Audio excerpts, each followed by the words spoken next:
is an egalitarian movement which is designed to dismantle patriarchy. That's what I think feminism is. So like equal rights kind of thing? No. Because I would egalitarian would match the equal rights, but you're missing the dismantling patriarchy aspect. And so since men have a monopoly on force, women are always going to have to appeal to a patriarchal system to enforce their rights. And so no matter what happens, you end up with circularity. Men have the monopoly on force. Women will always have to appeal to men for force. Therefore, it's true feminism and dismantling of patriarchy is never possible because they're always appealing to the patriarchy in order to enforce their rights. Okay. So when I see you like kind of equate strength and legitimacy, it's kind of a dangerous slippery slope because then I think about it this way. What other legitimacy is there? Listen. I think about it this way. When you draw legitimacy from strength, it's like, okay, pedophiles could collectively overpower little children. That's right. And then it seems to like almost force doctrine to me would seem to justify that. Then you're suddenly justifying every tyrannical invading force. We're also doing that in the IFBB, and they get much stronger. And it's not a slight distinction in strength. You're talking about, you're talking about 50 to 75% strength differential. That is fucking huge. That's like fighting with a gorilla. That's like fighting with a gorilla. I agree. From a man's perspective. I agree. Men are collectively a lot, like biologically, physically stronger. Much physically stronger totally than the average woman. What I was going to say is like when you talk about force. And what do they do over there? They don't do so good. How come? It's because men allow you to keep those signs up. Men allow you to protest. Men are the ones who give the allowance for you to do fucking anything on planet Earth. And my proof is half of planet Earth where men said, no, fuck that. And you know what women can do about it? Nothing. They can't do anything.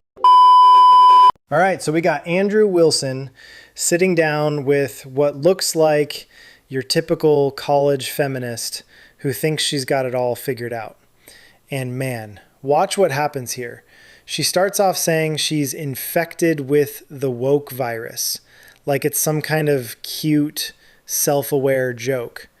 But dude, Andrew is about to systematically dismantle every single argument she throws at him.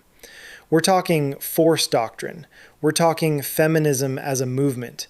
We're talking about the fundamental reality of who holds power in society and why. And here's the thing. She walks right into every single trap. Like, you can literally see it coming from a mile away. She thinks she's making points about women with missiles and military-grade weaponry. And Andrew just... Look, you'll see. This is what happens when ideology meets reality. Let's get into it. You wanted to hear about Andrew's philosophy against feminism. Maybe that goes into like force doctrine stuff. Oh yeah, I wanted to hear about that in particular. Oh no, I'm just not like feminism. I'm infected with the woke virus, so I need to be enlightened. With the woke virus. You're not going to like it. I need to be enlightened, Andrew. Please help me out. Yeah, so, well, let's just start with, can I tell you what I think feminism is? Can you tell me about force doctrine first? Or would you... Well, I think I need to let's do feminism caveat. first. I think I need to caveat it with what I think feminism is. Okay. I think feminism is an egalitarian movement which is designed to dismantle patriarchy. That's what I think feminism so like is. equal rights kind of thing? No. Because I would egalitarian would match the equal rights, but you're missing the dismantling patriarchy aspect. I think that feminism has a stated goal of dismantling patriarchal systems because it uses a lens of an oppressor-oppressed class.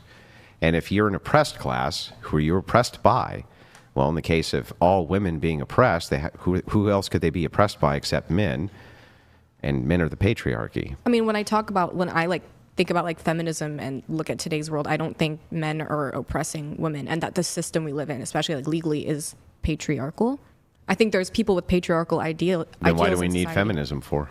Well, I mean, when I think of feminism, I just think of like encouraging women to pursue what they want to pursue, whether that's like in a professional space, So why in a would we need domestic space. So why do we need feminism then? Because there's a lot of women who maybe feel like they can't, like they should do a certain thing. And who's the oppressor here? Who's oppressing them into believing that? I'm not saying anyone's the oppressor. So then feminism to you is just an advocation that women should just do what they want? Yeah, kind of. That's it? Yeah, I mean, I think there's like feminists who say like, oh, we live in such a patriarchy and we're so oppressed. And then there's feminists who say like, who just support women just like pursuing their goals, reaching their fullest potential and being successful. But you don't believe women should strive for all goals, right? Like, Well, you can have bad goals that women shouldn't pursue. You would agree with that? I mean, when it comes to like me evaluating other people's goals, pursue whatever goal you want to pursue, so long as you're not causing active harm to anyone. Okay, so you have an active harm principle. So the active harm principle is like, do as thou wilt as long as it harms nobody else. Yeah. That's impossible, though, because directly. Yeah, but this is the problem with the harm principle in general. Is that most people don't have goals that are harming people. Like most women aren't trying to pursue. Well, I think goals that harming people don't generally set out to harm people, but I think that people can have goals that harm people, whether they set out to The do it goals or I'm not. talking about are personal and professional goals mostly. Yeah, Like this is my life goal. This is what I want to do. This is my purpose. Would I you understand. then consider someone who is putting out content that might be racy, that if a 16-year-old boy came across it, it would be harmful to him? That could harm him. Yeah. yeah, can harm him. But I mean, also that like pivots into my whole like beliefs on the sex work debate. I want to stay focused on this. Well, okay, so I guess I'll try to make it easy for you. So, I think patriarchy itself is the stated goal of deconstruction from feminism. I do think that they want to deconstruct the patriarchy, and they're trying to move women into egalitarian positions with men, and that's why the patriarchy has to be deconstructed. I mean, when I think of feminism, I think of like a broad range of movements. You have like the first wave of feminism, modern feminism, It's all and the it same encompasses movement. a lot of like different degrees of beliefs, which is why I wanted to hear more about like the whole force doctrine thing. Well, force doctrine is just advocating that men have a monopoly on force. And so since men have a monopoly on force, women are always going to have to appeal to a patriarchal system to enforce their rights. And so no matter what happens, you end up with circularity. Men have the monopoly on force. Women will always have to appeal to men for force. Therefore, it's true feminism and dismantling of patriarchy is never possible because they're always appealing to the patriarchy in order to enforce their rights. Okay. So, I mean, when I hear you say that, what I immediately think is like you're drawing a sort of legitimacy from the fact that men have greater strength, greater capacity for force and violence. They have the monopoly on force, right? They do have the legitimacy from your worldview, not mine. But it's your worldview that gives them the legitimacy. I mean, I'm not the one advocating for force doctrine. Do you believe in God? Yeah. Okay, are you Well, I mean, I'm not Christian. You're not a Christian, so what kind of God do you believe in? I'm Hindu. You're Hindu.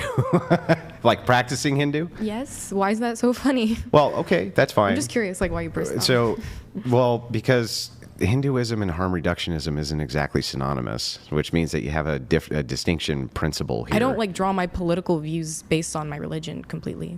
I'm really. Don't you draw your political views from your morals? I mean, yeah. Then where do you get your morals except from your religion? I mean, I don't get all my morals from religion. Where do you get them from? I think there's like some sort of like notion of like objective, like universally understood morals that go beyond religion. I also believe in like separation of like. No, that's church just and state. subjective morality. You're just talking about preference. So you get your morals from things you prefer. Like things I prefer are more moral than things Just I like don't. how I think people should be treated. Anyways.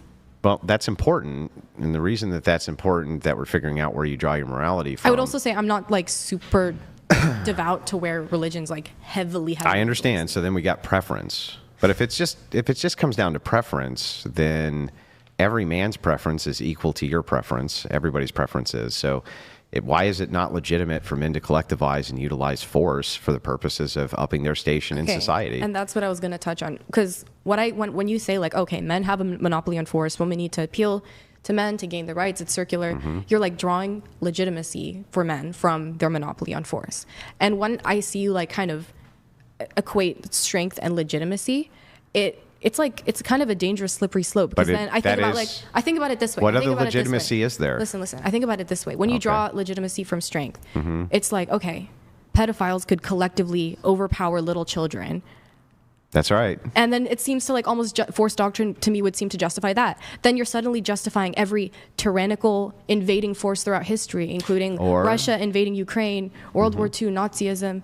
It's a very or you're justifying the opposite. You're justifying the overthrowing of the Nazism and justifying the overthrowing of pedophilic cults, or justifying the overthrowing of said evil deed.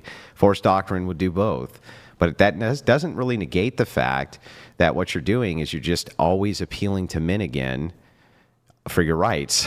So when you talk about how men have a monopoly on force, you're talking about like, okay, men are like physically, biologically stronger. Well, because that's like what you mean, right? Look, I'll defer to the IFBB pro, okay? I'm guessing that physically she's one of the, like, most females are not stronger than the average male. But you're talking like... But you may be. But in comparison to IFBB pro males, she's not. Yeah, you're making your... Most of them are stronger on average, right? You're pointing to but what I'm saying is that just on average, and it's not minuscule. Like, no offense, right? But I'm guessing that there's hormone replacement and all sorts of thing that goes on that assists with you being able to really get jacked the way that you are, right? Okay, for sure. So the thing is like, men are also doing that in the IFBB, and they get much stronger. And it's not a slight distinction in strength. You're talking about, you're talking about 50 to 75% strength differential. Okay, so this is where it gets absolutely hilarious.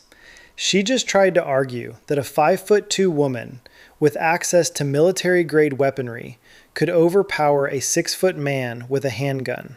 Therefore, force isn't about biology anymore.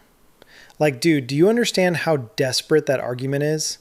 She's literally creating the most hypothetical sci-fi scenario possible because she absolutely knows that in the real world, right now, today, men have a monopoly on force, and there's nothing she can say to counter that. And Andrew doesn't even let her sit with that fantasy for 2 seconds. He immediately asks, who's in charge of the industry that builds these weapons? Who designs them? Who uses them?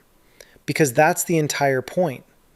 Even in her own made-up scenario, where women somehow have access to all this advanced weaponry, men are still the ones who built it, designed it, maintain it, and deploy it. She's still appealing to male systems, even in her own hypothetical. And then, and this is where Andrew is just surgical, he brings up the fact that she's never even fired a gun. She admits it. She's never fired a gun in her life. So she's sitting here talking about force and weaponry and military strategy, and she has zero firsthand experience with any of it. Andrew knows this. He knows that guns require physical strength. Ammo is heavy. Gear is heavy.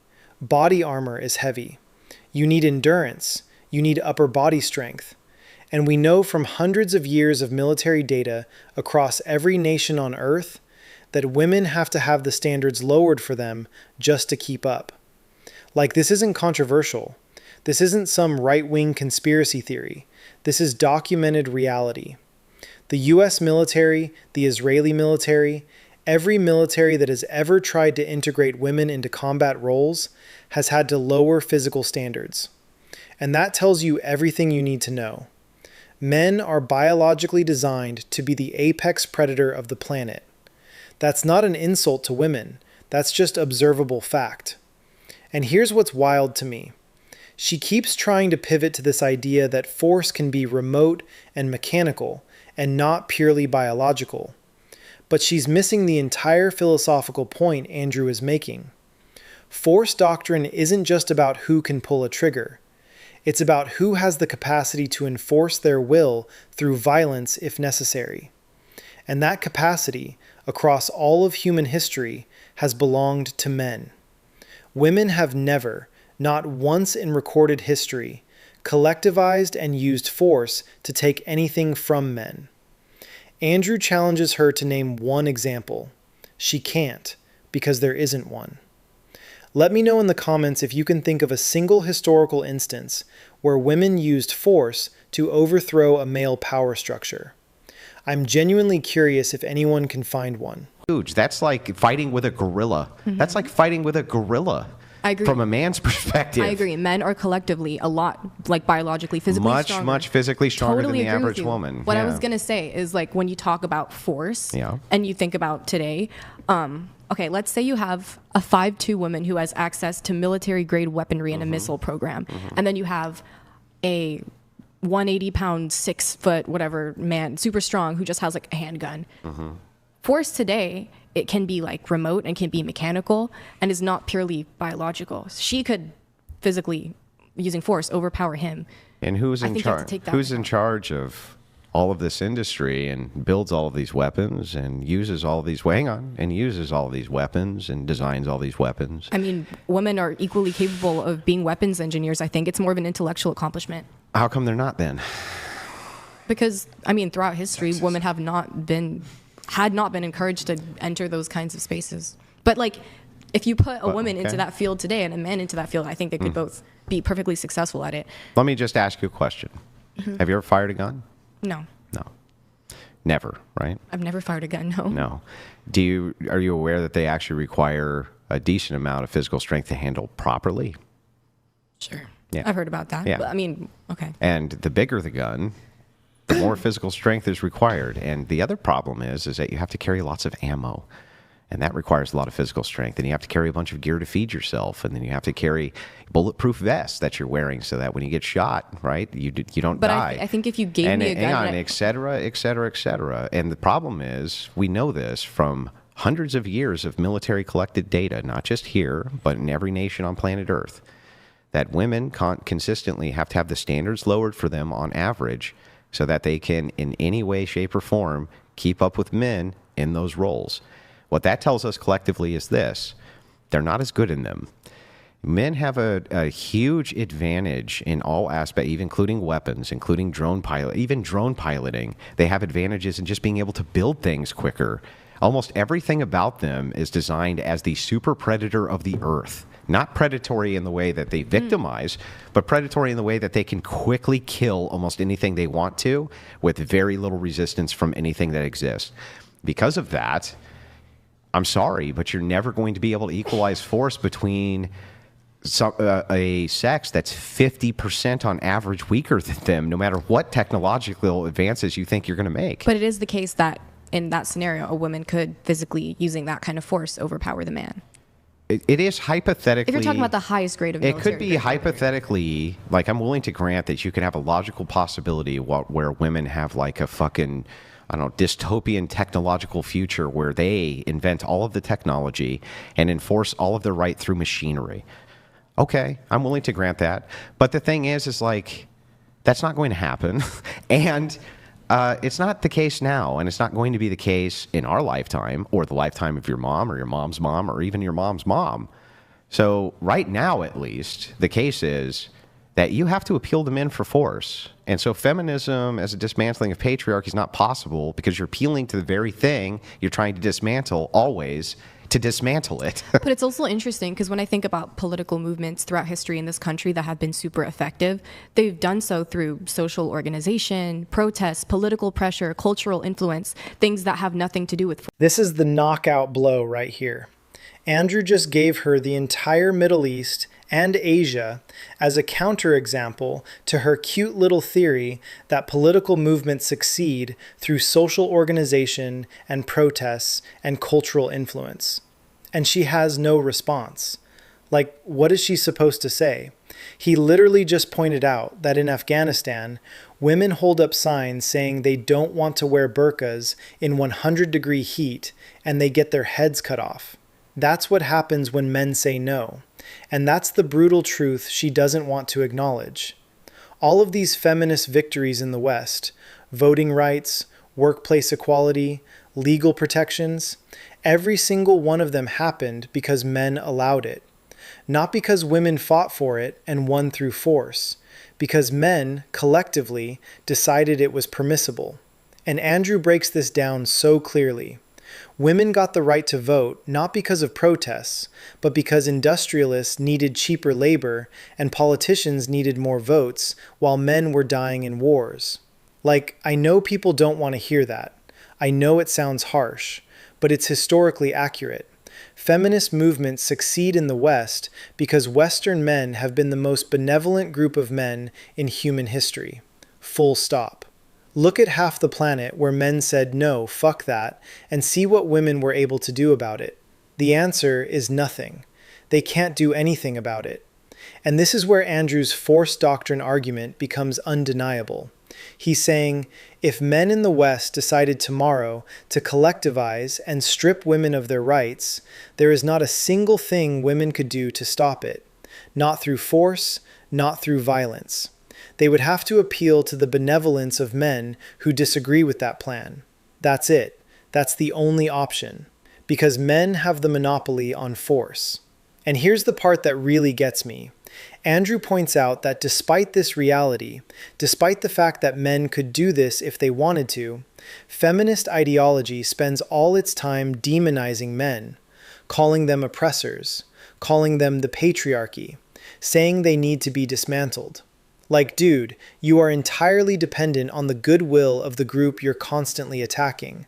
How does that make sense strategically? She tries one last desperate pivot at the end about should the less powerful party just appease the oppressor, but it's too late.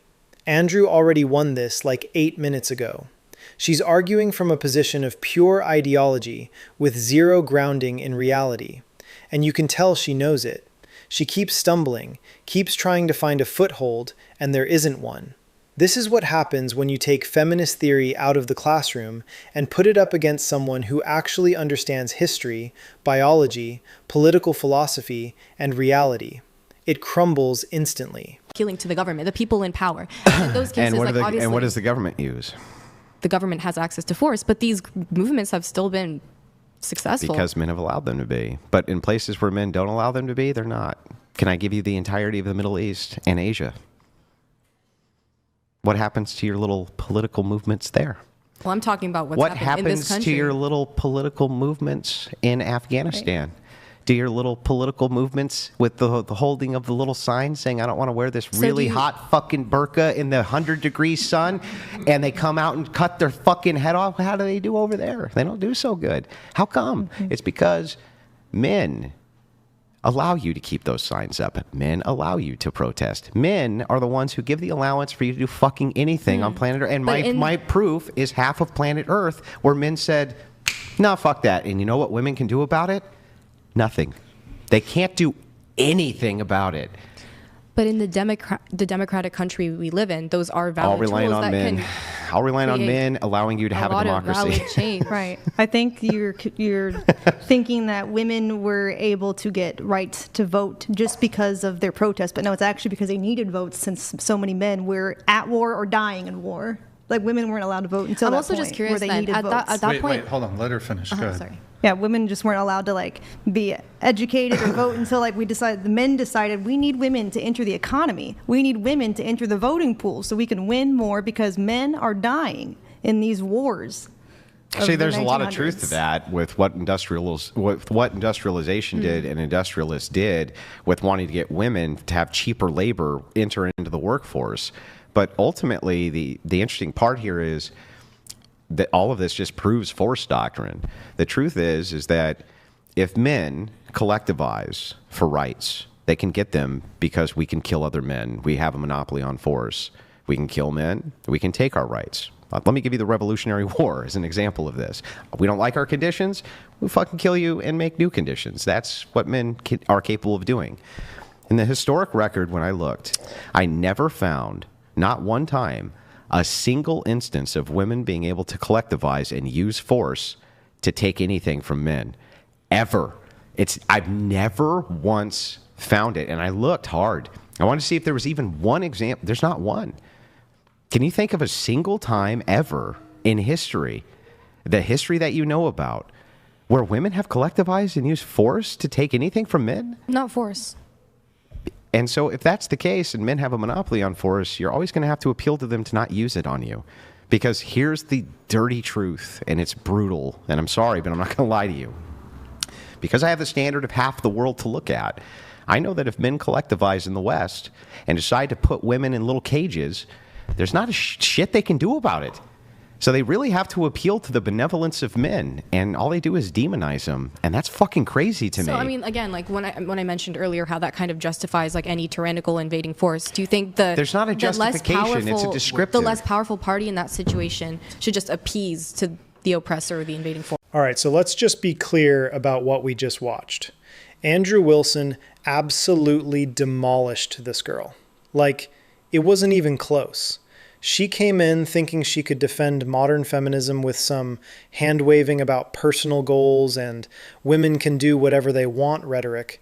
and Andrew systematically deconstructed every single point she tried to make. The force doctrine argument is ironclad. Men have a monopoly on force. Women depend on men to enforce their rights. Feminism claims it wants to dismantle the patriarchy, but it has to constantly appeal to that same patriarchy to do anything. It's circular. It's self-defeating. And no amount of hypothetical scenarios about women with missiles changes that fundamental reality. And here's the thing. Andrew wasn't being cruel. He wasn't being dismissive. He was being factual. He gave her historical examples. He gave her biological data. He gave her military statistics. He challenged her to name one counterexample in all of human history, and she couldn't, because there isn't one. What really stands out to me is how patient Andrew was throughout this whole thing. She kept pivoting, kept trying to reframe, kept appealing to hypotheticals and edge cases, and he just calmly brought her back to reality every single time. That's the mark of someone who knows their position is unshakable. He's not scrambling. He's not defensive. He's just walking her through the logic step by step until she has nowhere left to go. And look, I'm sure there are going to be people in the comments who say, this is so misogynistic, or this justifies oppression, or whatever. But that's not what Andrew's doing here. He's not saying women should be oppressed. He's saying that force is the ultimate arbiter of power, and men have it. That's not a moral claim. That's a descriptive claim about reality. And if you can't acknowledge that reality, you can't have an honest conversation about gender, power, or politics. The feminist in this video couldn't acknowledge it. She tried every rhetorical trick in the book. Appeal to technology, appeal to democracy, appeal to social movements, appeal to hypothetical futures, and none of it worked. Because at the end of the day, Andrew's right. Men allow women to have rights in the West. And the proof is that in half the world, men said no, and women can't do a damn thing about it. That's not hateful. That's just true. If you appreciated this breakdown, make sure you hit that like button and subscribe to The Observer. We're not here to sugarcoat reality. We're here to call it like it is. Drop your thoughts in the comments. Do you think Andrew's force doctrine argument is valid, or do you think there's a way around it? I'd love to hear what you guys think. Stay sharp. I'll see you in the next one.